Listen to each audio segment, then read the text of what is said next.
Hello everyone, welcome to all in one. तो आज जो वीडियो है ये मैं आपके लिए लेके आया हूँ यहाँ पे। ये हमारी क्वेश्चन पेपर हम डिस्कस कर रहे हैं, जो इससे पहले हुआ था जूनियर स्टाफ नर्स का, जहाँ स्टाफ नर्स का जो क्वेश्चन पेपर है वो डिस्कस कर रहे हैं इसमें। हमने जो पहले इसकी दो वीडियो आ गई हैं उसमें पार्ट 1 और पार्ट 2 आ गया है। उसमें हमने 40 MCQs जो हैं वो यहाँ पे डिस्कस कर लिए हैं। तो ये हम आज इस वीडियो में और 20 MCQs डिस्कस करेंगे। तो ये हमारा रहेगा। इससे आपकी जो MCQs हैं आपके लिए काफ़ी हेल्पफुल रहने वाले हैं, क्योंकि ये प्रीवियस जो क्वेश्चन है उससे हैं। इससे आपको थोड़ा आइडिया हो जाएगा और कई बार डायरेक्ट MCQs वगैरह भी आ सकते हैं एग्ज़ाम में सेम।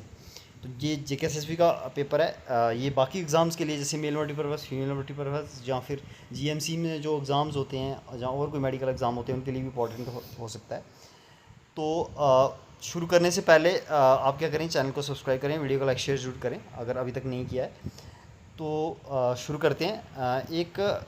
मैंने यहाँ पे आपसे पूछा था कि डॉट्स की फुल फॉर्म पूछी थी कि क्या होती है। डॉट्स का मैं आपको थोड़ा बता दूँ। जो डॉट्स का जो प्रोग्राम था इंडिया में, ये ट्यूबरकुलोसिस के लिए आया था। इसकी फुल फॉर्म जो होती है directly observed treatment short course. काफ़ी सारे लोगों ने कमेंट किया, उसके लिए थैंक यू, और काफ़ी सही कमेंट किया सबने। तो इसका मैं बता दूं थोड़ा। ये डॉट्स जो है एक स्ट्रेटजी है उसके लिए, ट्यूबरकुलोसिस को क्यूर करने के लिए, उसके ट्रीटमेंट के लिए। ये वर्ल्ड हेल्थ ऑर्गेनाइजेशन जो 7 अप्रैल को बना था, 7 अप्रैल को हेल्थ डे भी होता है। तो उनकी एक स्ट्रेटजी है जो देते हैं, मतलब हेल्थ के रिलेटेड देते रहते हैं। इसमें क्या होता है कि टीवी को इफेक्टिवली क्यूर करने के लिए, जहाँ उसका जो क्या करते हैं, कुछ लोग उसकी मेडिसिन लेते हैं, उसको बीच में ही छोड़ देते हैं जब उनको बेटर फील होने लगता है। इसका कुछ मंथ्स का कोर्स होता है, वो पूरा करें। उसके लिए ये स्ट्रेटजी बनाई है जिससे काफ़ी इफेक्टिवली टीवी को प्रिवेंट किया जा सकता है और क्यूर किया जा सकता है। ठीक है, जहाँ जो बैक्टीरियल रेजिस्टेंस, हाँ, कुछ लोग क्या करते हैं, थोड़ी सी दवाई खाते हैं फिर छोड़ देते हैं, तो जो बैक्टीरियल रेजिस्टेंस बनता है उसको भी कम किया जा सकता है इसमें। तो ये इन शॉर्ट ये डॉट्स जो है WHO द्वारा अप्रूव्ड एक स्ट्रेटजी है जो ट्रीटमेंट के लिए, जिसकी फुल फॉर्म होती है directly observe treatment short course. ठीक है, ये था। अब हम फर्स्ट MCQ जो आज का ये देखते हैं यहाँ पे। आपने चैनल को सब्सक्राइब ज़रूर करना अगर नहीं किया अभी तक, वीडियो को लाइक शेयर ज़रूर करना है। मोटिवेशन मिलती है इससे, काफ़ी ठीक रिस्पॉन्स रहा आपका जो पहले 2 वीडियो डाली है। तो अब ये हमारा पहला MCQ आज का यहाँ पे। इसमें बात करें तो which type of anaesthesia that leads to loss of sensation to a particular part of the body with the loss of consciousness is.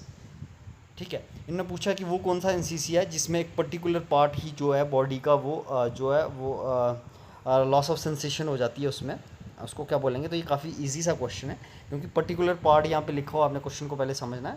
तो पर्टिकुलर पार्ट ऑप्शंस हमारे पास स्पाइनल है, बी रीजनल है, सी एपी ड्यूरल है, और डी जो है journal है। तो इसमें पार्ट दिया हो तो ये रीजनल है। एक पर्टिकुलर रीजन को अगर बोलते हैं ना, जिसको हम लोकल बोलते हैं, अगर आप मेडिकल में आपने इंटर्नशिप वगैरह थोड़ी की होगी तो बोलते हैं ना इसको लोकल दे के, जब स्टिचेस वगैरह लगाते हैं तो लोकल देते हैं, ब्लॉक करते हैं इस साइड से भी, इस साइड से थोड़ा लिग्नोकेन वगैरह दे के, तो उसको जो रीजनल बोलेंगे। पर्टिकुलर रीजन को, जो पार्ट को सुन करेंगे इसमें, जिसमें लॉस ऑफ सेंसेशन जाएगी और कॉन्शियसनेस आपकी बाकी ठीक रहेगी।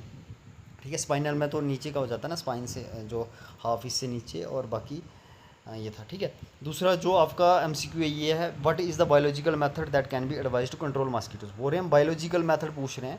अब मैं आपको बता दूं बायोलॉजिकल, जिसमें हम बायोलॉजिकल मेथड वो होगा जिसमें हम लिविंग ऑर्गेनिजम्स को यूज़ करेंगे मॉस्किटो को कंट्रोल करने में, क्योंकि बायोलॉजिकल लगा हुआ ना यहाँ पे। जैसे बायोलॉजिकल आ गया, केमिकल आ गया, बायोलॉजिकल आ गया, केमिकल आ गया, और उसके बाद फिजिकल मेथड आ गया। ये काफ़ी सारे मेथड होते हैं, इन्होंने बायोलॉजिकल मेथड पूछा हुआ है यहाँ पे कौन सा है इनमें से।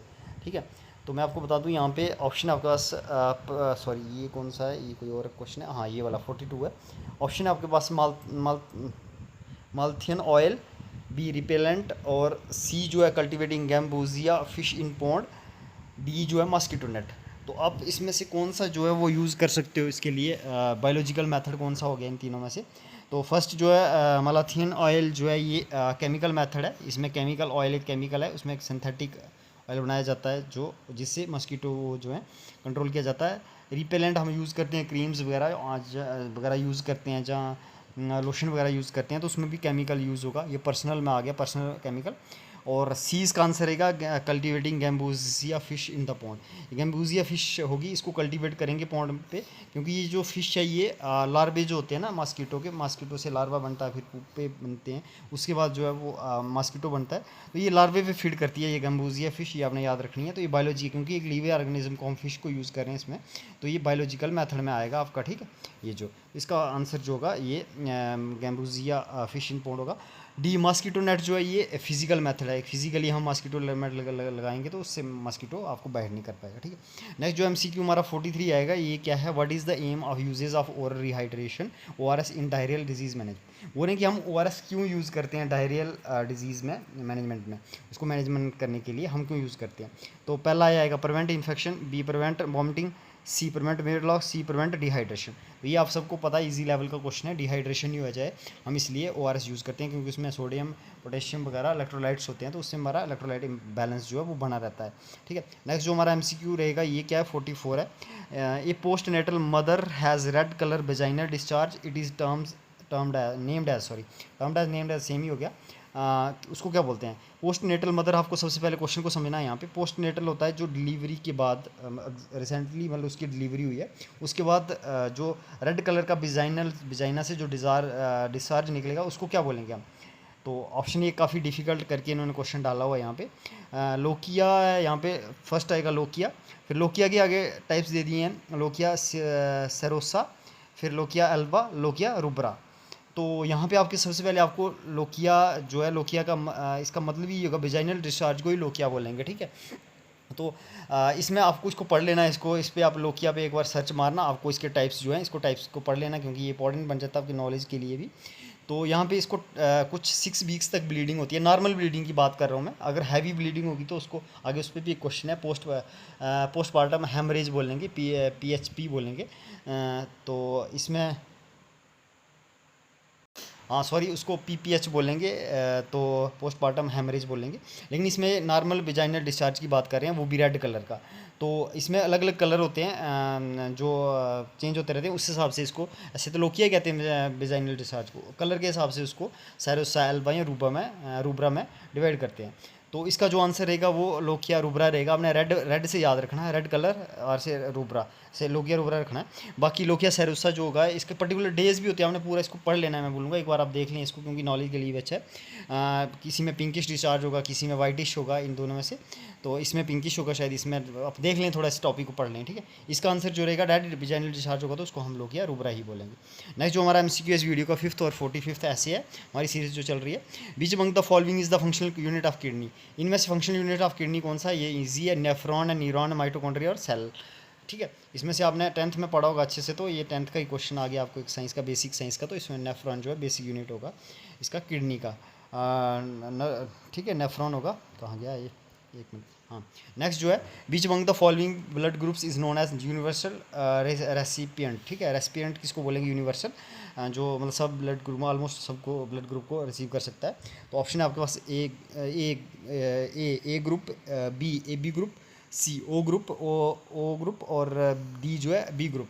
तो यहाँ पे इन्होंने, जिन्होंने भी चूज़ किया, जिनका ये क्वेश्चन पेपर है, तो उन्होंने गलत चूज़ किया है। ओ जो हमने पहले पढ़ा पिछली वीडियो में, वो जो है यूनिवर्सल डोनर होता है, और AB ग्रुप जो है वो यूनिवर्सल रिसेप्टर है। तो AB इसका आंसर होगा, इसका आंसर हो जाएगा AB। नेक्स्ट बात करें हम, तो what is the normal colour of the urine. Urine का नॉर्मल कलर पूछा है यहाँ पे। तो पहला ऑप्शन है आपका पेल येलो, B है पिंक, C है रेडिश ब्राउन, और D है मिल्की वाइट। तो यहाँ पे गलत चूज़ किया, मिल्की वाइट कौन सा यूरिन का कलर होता है, ऐसा नहीं होता है। तो यहाँ पे सिंपल सा ही आपको क्वेश्चन है, पेल येलो जो है वो कलर होता है यूरिन का नॉर्मल। नेक्स्ट जो हमारा रहेगा, विच स्टेज ऑफ लेवर is known as the phase of placental separation. बोल रहे हैं कि लेवर की क्या स्टेजेस होती हैं, जैसे first, second, third, fourth stages होती हैं। इसमें बोल रहे हैं कि प्लेसेंटल सेपरेशन, जिसमें प्लेसेंटा सेपरेट होता है, वो कौन सी स्टेज में होता है। तो ऑप्शन है आपके पास 4 stage, first stage, second stage, third stage. तो इसका आंसर जो रहेगा वो थर्ड स्टेज रहेगा। तो मैं आपको बताऊंगा कि इसमें क्या है कि हमारा और भी हमने वीडियोस डाली हुई हैं, प्लेलिस्ट बनी हुई है। मेल मल्टीपर्पज़ का भी एक पेपर डाला हुआ है, फीमेल मल्टी के 2 पेपर डाले हुए हैं, जो पीछे रिसेंट हुआ था वो भी डाला हुआ, डिस्कस किया हुआ है। आप जाके चैनल पे वो देख लें, मैं एंड स्क्रीन पे भी दोनों प्लेलिस्ट लगा लूँगा। बाकी भी हमने फार्मासिस्ट वगैरह का भी 1-2 पेपर को डिस्कस किया, वो भी आप देख लें। तो ये रहेगा। नेक्स्ट MCQ हमारा इस वीडियो का 9th और 49th जो है सारा है सीरीज़ का। What is the drug of choice for treatment of mood disorder. बोल रहे हैं कि ड्रग ऑफ चॉइस क्या रहेगी इसमें मूड डिसऑर्डर में। तो ये भी काफ़ी इजी सा क्वेश्चन है, इजी नहीं, आप इसको मॉडरेट क्वेश्चन बोल सकते हो। What is the drug of choice क्या रहेगी आपके लिए? पहला ये विटामिन सप्लीमेंट्स, बी रहेगा डाइसल्फाफिरम, और सी एंटीबायोटिक, और डी लिथियम। तो गाइस यहाँ पे आपको एंटीबायोटिक तो आप आराम से एलिमिनेट कर पाएंगे, आपने एलिमिनेशन मेथड लगाना है जिस क्वेश्चन में भी आपको दिक्कत है। विटामिन सप्लीमेंट्स में देंगे मूड डिसऑर्डर में, तो इसमें डाइसल्फेरम और लिथियम के बीच में आपको कन्फ्यूज़न होगा पेपर में। तो इसमें से आपको मैं बता दूं, लिथियम रहेगा। लिथियम जो है वो द ड्रग ऑफ चॉइस रहती है ट्रीटमेंट ऑफ मूड डिसऑर्डर में, जिसमें मूड डिसऑर्डर हो किसी को। नेक्स्ट जो रहेगा, normal response of an individual to the loss of loved is known as, ये आपका साइकेट्री का क्वेश्चन है आई थिंक।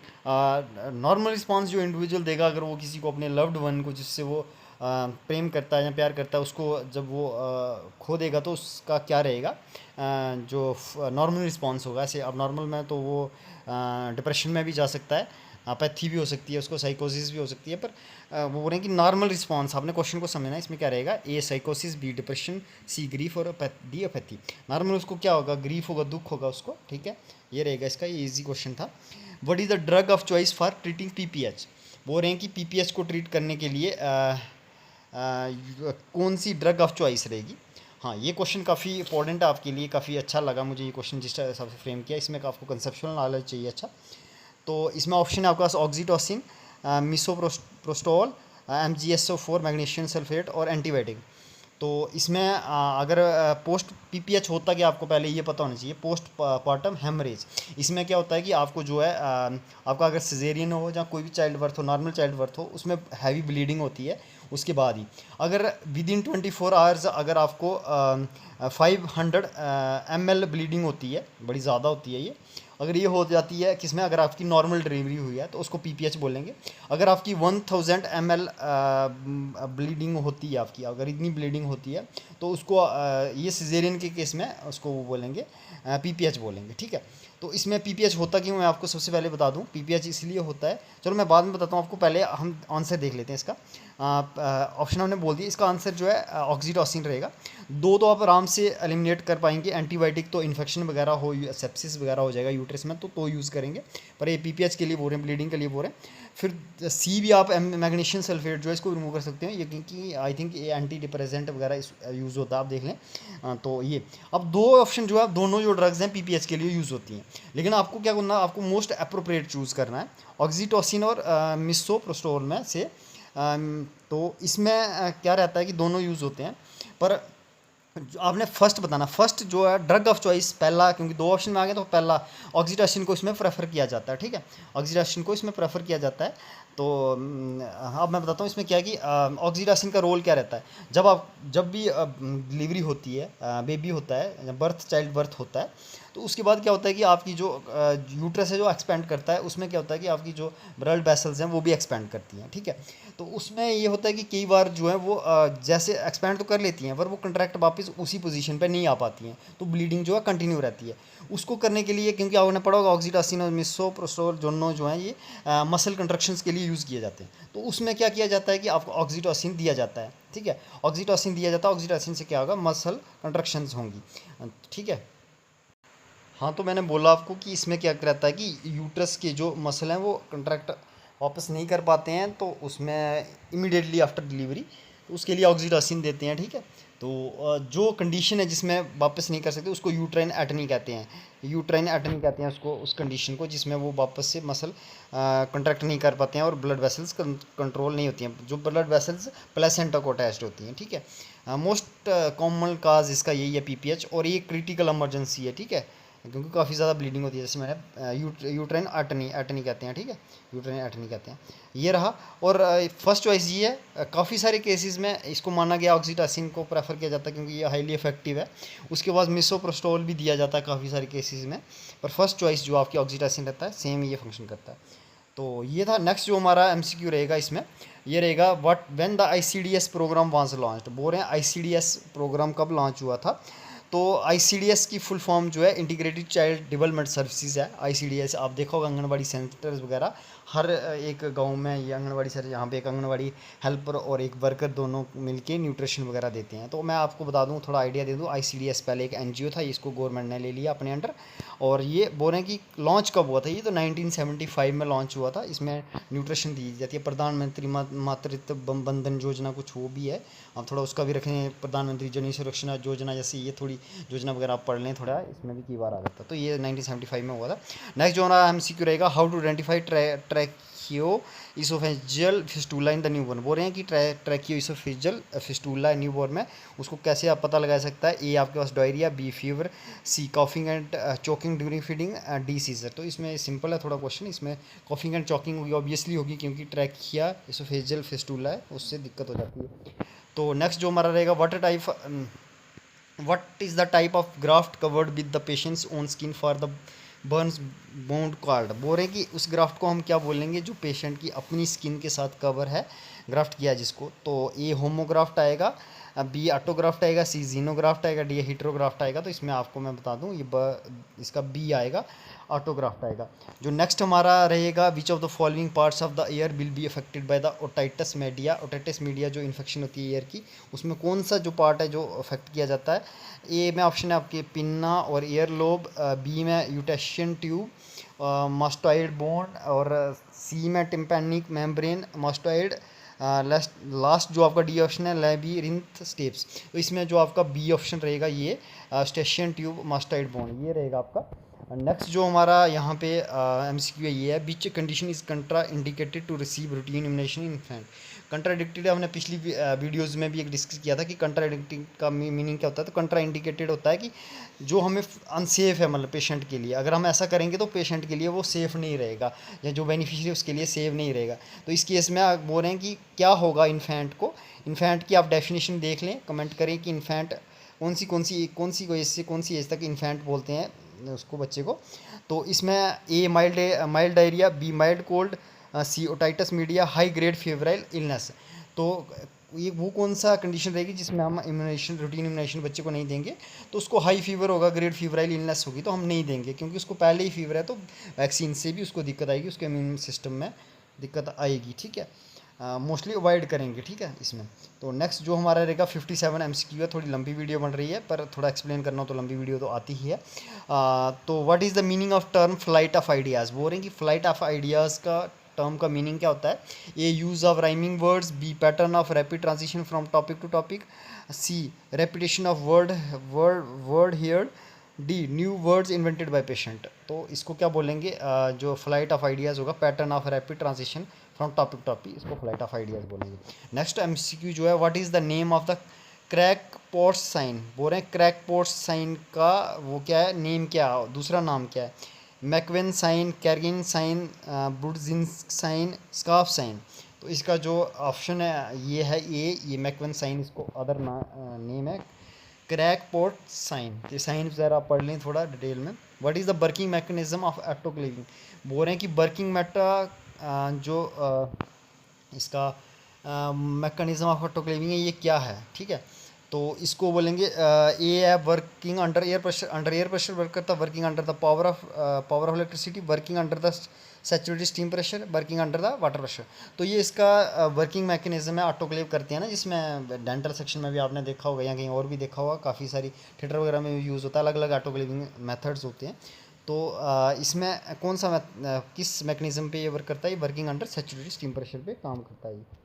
नेक्स्ट जो हमारा रहेगा, what is the investigation helps to confirm acute lymphatic leukaemia. बोल रहे हैं कि अक्यूट लिम्फेटिक ल्यूकीमिया हो गया है, वो हमें कैसे पता चलेगा। ए बोन मैरो बायोप्सी होगी उसकी, लंबर पंचुएट होगा, जहाँ प्लेटलेट काउंट होगा या WBC काउंट होगा। तो वो बोन मैरो बायोप्सी की जाएगी, उससे अक्यूट लिम्फेटिक ल्यूकीमिया जो है वो पता चल जाएगा। नेक्स्ट MCQ मैं आपके लिए छोड़ूंगा यहाँ पे, ये है what is the drug of choice for an mother suffers with HIV। An mother अगर सफ़र कर रही है HIV से, उसके लिए ड्रग ऑफ चॉइस क्या रहेगा। इसमें ऑप्शन है जाइलोकेन, फ्लूक्लोक्सिन, सेफेलोस्पोरिन, जैसे जिडुओडीन। आप देख लें इसका आंसर, जो भी होगा कमेंट ज़रूर करें। चैनल को सब्सक्राइब ज़रूर करें अगर अभी तक नहीं किया, वीडियो को लाइक शेयर ज़रूर करें, उससे थोड़ी मोटिवेशन मिलती है। इनको देखना पड़ता है एमसीक्यूज़ को थोड़ा, तो उसका आप कमेंट ज़रूर करें इसका आंसर, और लाइक शेयर ज़रूर करें, और बाकी वीडियोज़ भी ज़रूर देखें। Thank you, have a nice time.